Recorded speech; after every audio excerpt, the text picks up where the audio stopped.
Oiê, meu nome é Sabrina BT e nós estamos no nosso dia 58 da jornada Leia a Bíblia inteira em um ano comigo. Hoje vamos ler Deuteronômio capítulo 19, 20 e 21.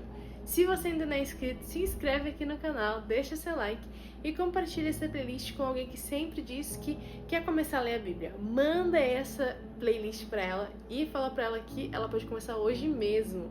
Então, sem mais delongas, vamos ler os nossos capítulos do dia. Capítulo 19 de Deuteronômio vai dizer: Quando o Senhor, seu Deus, eliminar as nações cuja terra dará a vocês, e quando vocês desalojarem essas nações e morarem nas cidades e nas casas deles, separem 3 cidades no meio da terra que o Senhor, seu Deus, dará a vocês para que dela tomem posse. Preparem o caminho e dividam em 3 partes a terra que o Senhor, seu Deus, lhes dará por herança. Isso será para que nela se refugiem todo homicida. Este é o caso do homicida que nela se refugiar, para que salve a sua vida. Aquele que involuntariamente matar o seu próximo, a quem não odiava. Assim, se alguém entrar em seu próximo na floresta para cortar lenha e manejando com um impulso machado para cortar uma árvore, o ferro saltar do cabo e atingir o seu próximo, e este morrer, aquele homem poderá se refugiar numa das cidades e salvar a sua vida. Isso para que o vingador do sangue não persiga o homicida quando ficar furioso e o alcance por ser longo o caminho.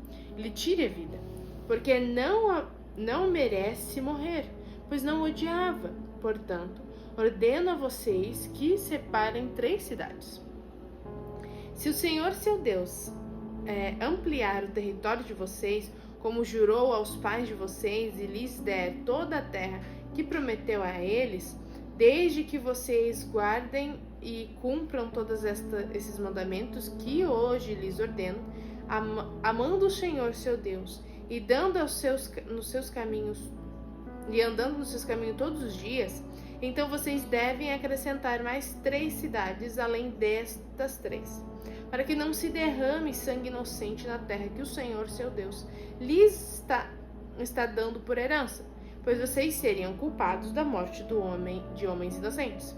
Mas se houver alguém que odeie o seu próximo, arma-lhe ciladas, levanta-se contra ele e o mata, e então se refugiar numa dessas cidades, o ancião da sua cidade mandarão tirar dali e entregá-lo na mão do vingador do sangue para que seja morto. Não olhem para ele com piedade, pelo contrário, exterminem de Israel a culpa do sangue inocente, para que tudo vá bem com vocês. Não mudem os marcos de divisa no seu próximo, que os antigos fixaram na herança de vocês, na terra do Senhor, seu Deus, lhes dá para que dela tome posse. Uma só testemunha não poderá se levantar contra alguém, por qualquer iniquidade ou por qualquer pecado, seja qual for que cometer. Pelo depoimento de 2 ou 3 testemunhas se estabelecerá o fato. Quando se levantar testemunha falsa contra alguém para acusar de alguma transgressão, então os 2 homens que tiverem a demanda se apresentarão diante do Senhor, diante dos sacerdotes e dos juízes que houver naqueles dias. Os juízes examinarão o caso com cuidado, e se a testemunha for falsa e tiver testemunhado falsamente contra o seu irmão, receberá o castigo que tinha em vista para seu irmão. E assim exterminarão o mal do meio de vocês, para que os que ficarem ouçam, temam e nunca mais tornem a fazer semelhante mal no meio de vocês. Não olhem para ele com piedade, vida por vida, olho por olho, dente por dente, mão por mão, pé por pé. Capítulo 20. Quando vocês saírem para fazer guerra aos seus inimigos e virem cavalos, carros de guerra e um povo maior em número de que vocês, não tenha medo deles, pois o Senhor Deus, que os tirou da terra do Egito, está com vocês. Quando estiverem se preparando para a batalha, o sacerdote se adiantará e falará ao povo, dizendo: Escutem, povo de Israel, hoje vocês estão se preparando para lutar contra os seus inimigos. Que o coração de vocês não desfaleça. Não tenham medo, não tremam nem fiquem apavorados diante deles, porque o Senhor, o Deus de vocês, é quem os acompanha e vai lutar com vocês contra os seus inimigos, para que vocês sejam salvos.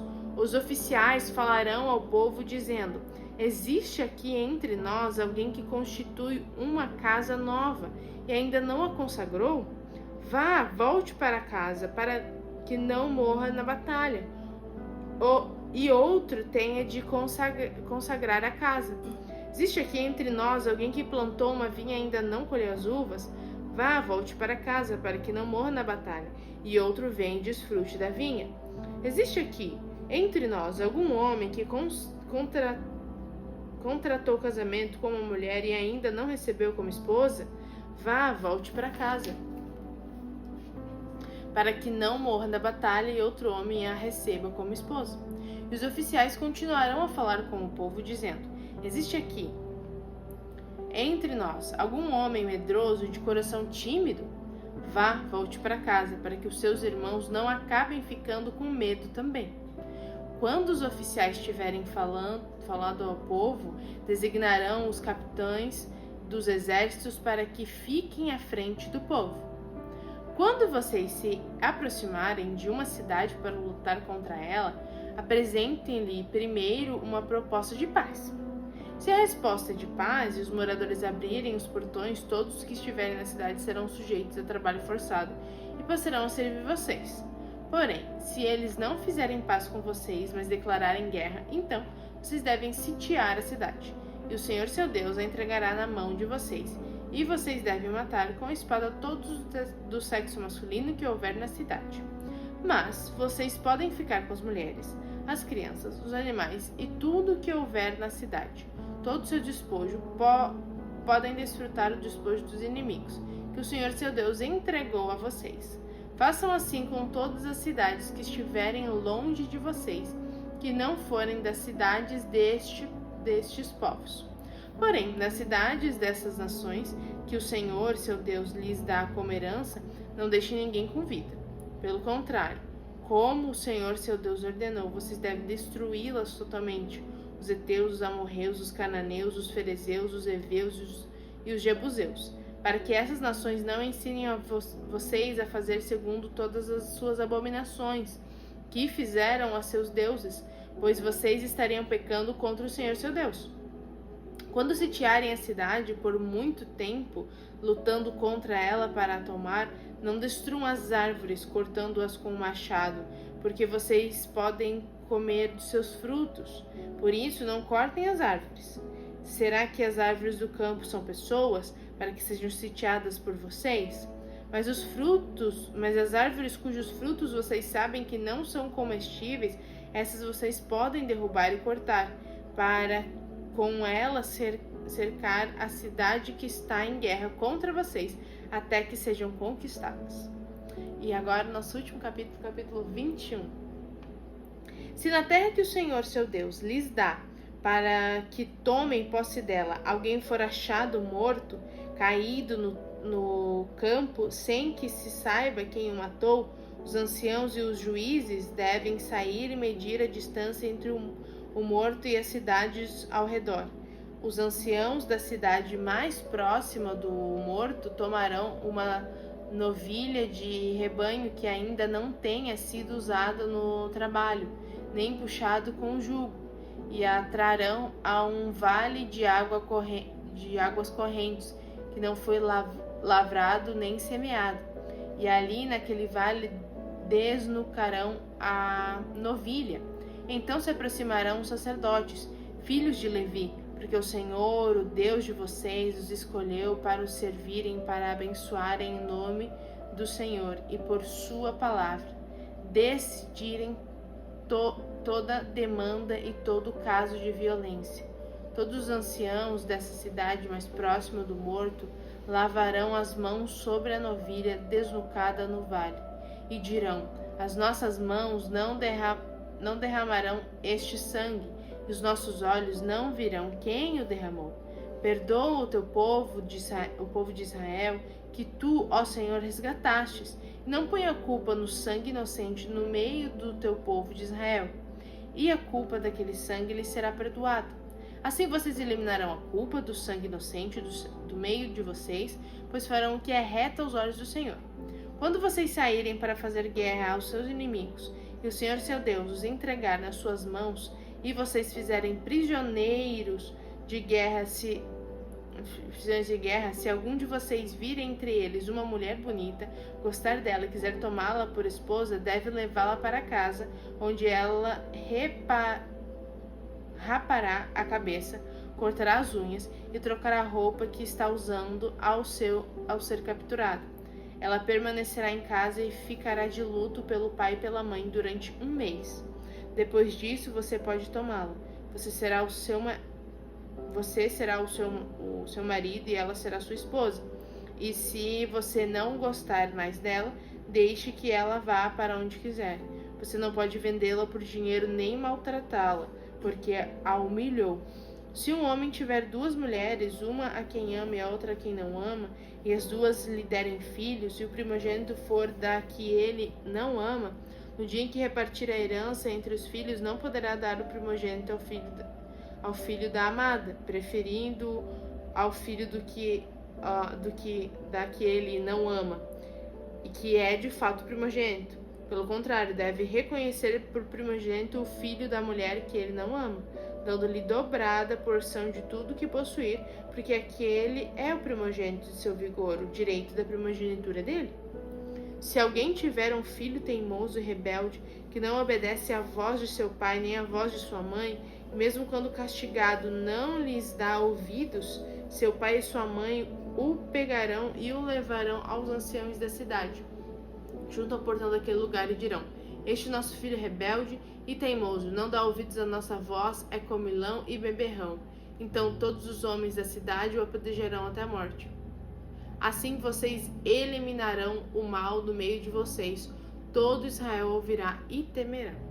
Se alguém tiver cometido um pecado que é passível de pena de morte, tiver sido morto, e vocês o pendurarem no madeiro, o seu cadáver deve permanecer no madeiro durante a noite. É preciso sepultá-lo no mesmo dia, pois o que for pendurado no madeiro é maldito de Deus. Assim vocês não contaminarão a terra que o Senhor, seu Deus, lhe dá por herança. Amém? E essa foi a nossa leitura de hoje. Temos bastante coisa sobre a lei, né? E é até bem interessante aqui no final, quando ele vai falar sobre pessoas que são mortas em crucificação. Aqui ele deixa bem claro, dentro da cultura judaica, como isso era algo ruim, era algo visto como uma morte humilhante. E é basicamente isso que a gente vai ver mais pra frente na história, né? Que os judeus não conseguem olhar para Jesus morto na cruz e pensar que aquele poderia ser o Filho de Deus, o Rei dos Reis, porque aquela morte era humilhante, aquilo que ele estava fazendo era humilhante. Então, dentro da cultura, isso era muito humilhante. Isso não fazia sentido. Eles esperavam alguém que realmente fosse ter posturas diferentes, né?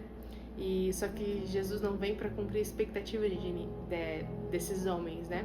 E a gente vê que Jesus ele vem para ser um homem e provar daquilo que os homens, né, passam, e também para que toda aquela sabedoria que todo mundo se julgava ter, mas ele confunde todo mundo para que realmente a verdadeira sabedoria, que é a verdadeira sabedoria que vem dos céus, prevalecesse. Então é interessante a gente entender um pouquinho dessa cultura, porque você vai conseguir entender melhor o que se acontece nas cenas, né, que vem pra frente. E é isso. Deixa aqui nos comentários o que você achou mais interessante da leitura de hoje. Um beijo da Sá e até amanhã!